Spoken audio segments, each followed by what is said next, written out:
በመቸኮላችን ምክንያት የምናጣው በጣም ብዙ ነገር አለ። በጣም ዓለምን የሚያውካት አሁን ችኮላ ነው። ቸኩሎ ማግባት፣ ቸኩሎ መመንኮስ፣ ቸኩሎ መብቃት፣ ቸኩሎ ቅዱስ መሆን ያምራችኋል አይደል? እናንተ ራሳችሁ ሱባኤ በሄዳችሁ በሶስተኛው ቀን ክንፍ አውጥቼ እንደሆነ ብላችሁ ጉያችሁ መዳሰስ ነው የምትጀምሩት ማለት ነው። በቃ ቸኩሎ መምህር መሆን ይሄ ሁሉ ማለት ነው።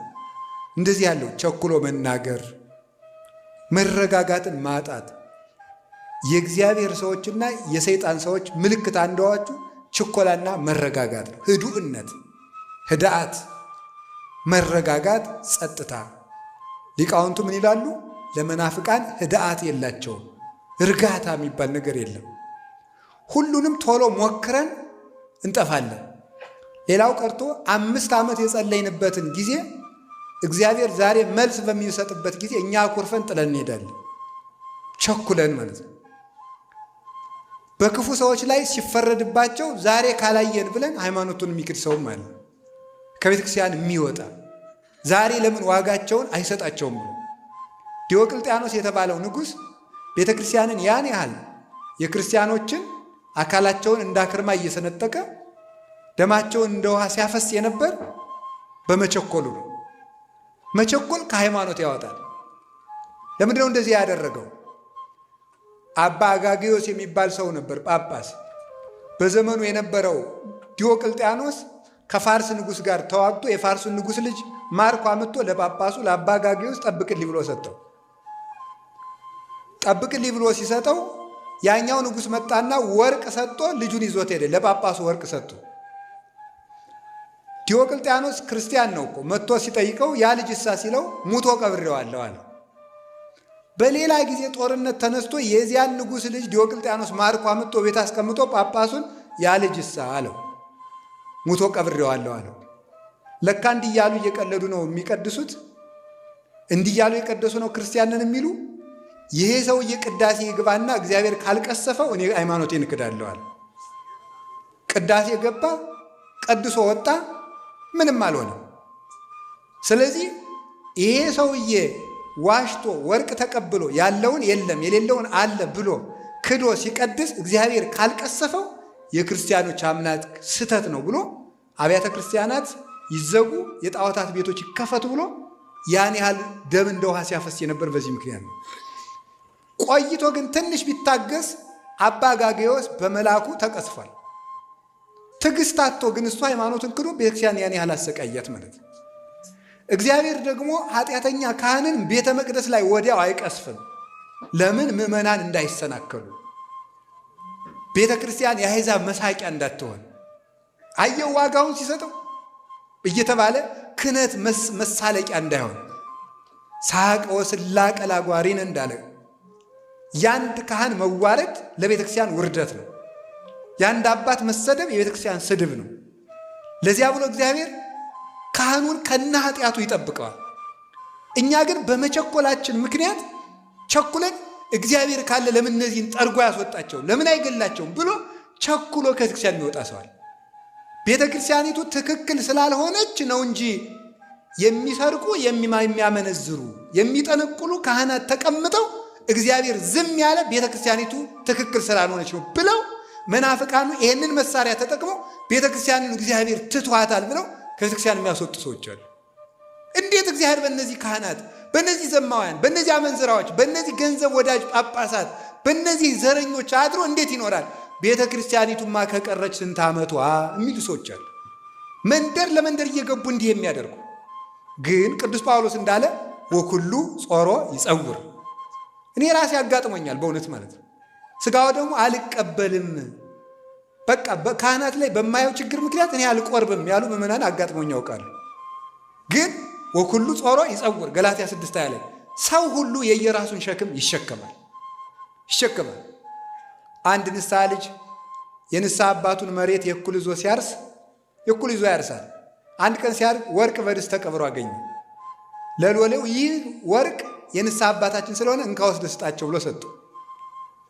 እሳቸው ወርቁን ተቀበሉና አይ ይገለኛል፣ ማን ነው ይካፈለኛል ሲሉ ያንን ሎሌውን ገደሉት። ወርቁን መብላት ሌላ ወንጀል ሳያካፍሉ እደግልኝ ብሎ ማካፈል ሲገባ ልጁን መግደል ሌላ ኃጢአት። ይሄንን ሲያደርጉ እንግዲህ ይሄንን ይዘው ሲቀድሱ እግዚአብሔር ዝም የሚላቸው ከሆነ እኔ አልቆርብም፣ ቁርባኑ የሚቅር ቅዳሴው የሚቅር ሁሉም የይስሙላ ነው አለ ሰውዬ። በጣም ንጹሕ ምዕመን ስለሆነ እግዚአብሔር በዚህ ምክንያት ከቤተክርስቲያን ወጥቶ እንዲቀር ስላልፈለገ አንድ ቀን በራእይ ተገልጦ መልአኩ ምን አለው? ይሄ ምንጩ የወርቅ የሆነ ውሃው ንጹሕ የሆነ መቅጃው ደግሞ የወርቅ የሆነ በወርቅ ማንኪያ ውሃ እየቀዳ ሰውነቱ እጁ ቁስል የሆነ ሰውዬ እንካ ጠጣ ሲለው ያለ እኔ ያልጠጣም እጸይፈዋለሁ አለ። እንዴ ገንዳው ንጹሕ፣ ምንጩ ንጹሕ፣ ውሃው ንጹሕ፣ ማንኪያው ንጹሕ፣ ከቁስሉ ምን አለ ዝም ብለህ ጠጣ አለ። ከዚያ በኋላ ነቅቶ ምን እንዳለ ታውቃላችሁ? አሃ ምንጩ ንጹሕ ቤተ ክርስቲያን ናት። ውሃው ንጹሕ ኢየሱስ ክርስቶስ ነው።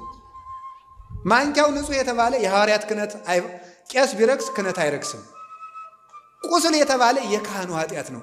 እኔ ምን አገባኝ ብሎ ሥጋው ደሙ ተቀብሏል።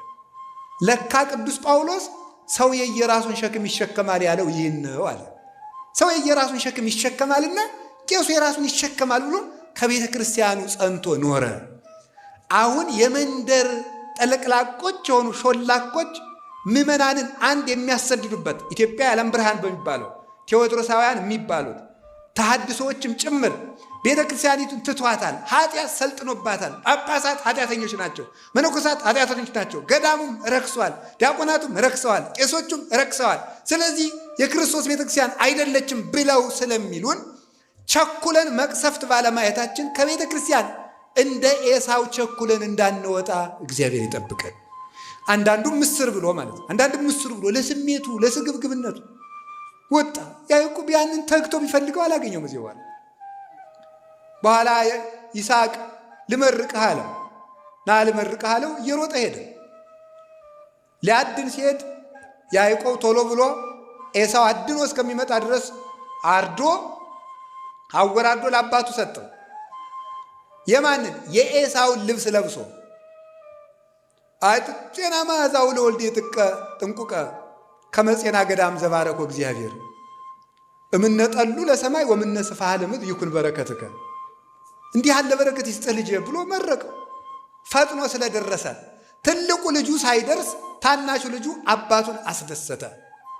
አባ ጊዮርጊስ ዘጋስጫ ኤሳው የአዳም ምሳሌ ነው፣ ይስሐቅ የእግዚአብሔር ምሳሌ ነው። ታላቁ ልጁ ፈጣሪውን አላስደሰተም፣ አዳም ፈጣሪውን አስከፋ። ታናሹ ልጅ የታላቁን ልብስ ለብሶ አባቱን ደስ አሰኘ ማለት የአዳምን ሥጋ ለብሶ ለአባቱ ራሱን የተወደደ መስዋዕት አድርጎ ያቀረበ ክርስቶስ ነው። ከዚያ በኋላ በረከት ለምድር ተሰጠ። የያዕቆብ ልጆች በዚህ 12 ልጆች በያዕቆብ በረከት ተባረኩ። እሱ የታላቅ ወንድሙን ልብስ ለብሶ ለአባቱ ባቀረበው ምግብ ባገኘው በረከት የእሱ ልጆች በረከትን አገኙ። መላው እስራኤል ተባረኩ። ክርስቶስ ለአባቱ ባቀረበው የእኛን ሥጋ ለብሶ ባቀረበው መስዋዕት 12ቱ ሐዋርያት ተባረኩ። በእነሱ በረከት ቤተ ክርስቲያን ጸንታ ትኖራለች። እግዚአብሔር ለያዕቆብ የሰጠው የበረከት ቀጠሮ በቤተ ክርስቲያን ጸንቶ ይገኛል ይላል ቅዱስ ዮሐንስ አፈወርቅ። በቤተ ክርስቲያን ጸንቶ ይገኛል። ማርና ወተት የምታፈስ ምድር አልሰጠውም። ከሰማይ ጠል ከምድር በረከት ሁሉ አልሰጠውም ለያዕቆብ። ለያዕቆብ የሰጠው በረከቱ ምንድን ነው ከተባለ ቤተ ክርስቲያን ውስጥ የሚገኘው የቤተ ክርስቲያን በረከት ነው። ይህንን በረከት ሰጠው። በኋላ ሊገለው ሲፈልገው ተሰዶ ሄደ። ሂድ ወደዚያ ወደ አጎት ሂድ አለው። ሄደ። መንገድ ላይ ተንተርሶ መንገድ ላይ ሲደርስ መሸበት፣ እንቅልፍ መጣበት። ከመንገድ ዘወር ብሎ ተኛ። እንደተኛ ከተንተራሳት ደንጊያ ላይ መሰላል ከምድር እስከ ሰማይ ተተክላ መላእክት በውስጧ ሲወርዱባት ሲወጡባት ከጫፏ ላይ እግዚአብሔር ተቀምጦባት አየ። ይህ ስፍራ ታላቅ ነው። ዛቲኑ ሆታ ለሰማይ፣ ይህ የሰማይ ደጅ ናት። ይህ ሰማይ ደጅ ነው። ዘይት ሐነጽ ቤተ እግዚአብሔር ብሎ እዚያ ላይ ዘይት አፍሶ ያዕቆብ ስደቱን ቀጠለ። እየተረጎምን ለመሄድ ይቺ መሰላል እመቤታችን ቅድስት ድንግል ማርያም ናት። መሰላል በማለዳው ክፍለ ጊዜ እንደተማርነው የላዩ ወደ ታች እንደሚወርድ አምላክ ሰው ሆኖባታል። የታቹ ወደ ላይ እንደሚወጣ ሰው አምላክ የሆነው በእሷ ንጽሕና ነው። የወርቅ መሆኗ የእሷ ንጽሕናዋ ቅድስናዋ ነውር የሌለባት መሆኗ ነው። ላይ ጫፏ ላይ ያለው የመሰላሉ ራስ የድንግል ማርያም ሕሊና ነው። እንደምታስታውሱት ቅዱስ ጳውሎስ ምን ይላል? የሴት ሁሉ ራስ ወንድ ነው ይላል። የሴት ሁሉ ራስ ወንድ ነው አይደል እንዴ? አይደለም ነው ባትሉም ነው። የሴት ሁሉ ራስ ወንድ ነው ማለት ምን ማለት? ሴት ልጅ ለሔዋንነት ከደረሰች በሙሉ አይምሯ ወንድ ነው የሚያስብ ማለት ነው፣ ሌላ አይደለም። የሴት ራሷ ወንድ ነው ማለት ይሄ ነው ማለት አይደለም ነው። ስትለብሱ ራሱ እኮ ሴቶች ወንዶች ስለ እናንተ ምን እንደሚያስቡ እያሰባችሁ ነው የምትለብሱት ማለት ነው። ስለዚህ የሴት ራሷ ማን ነው ተባለ?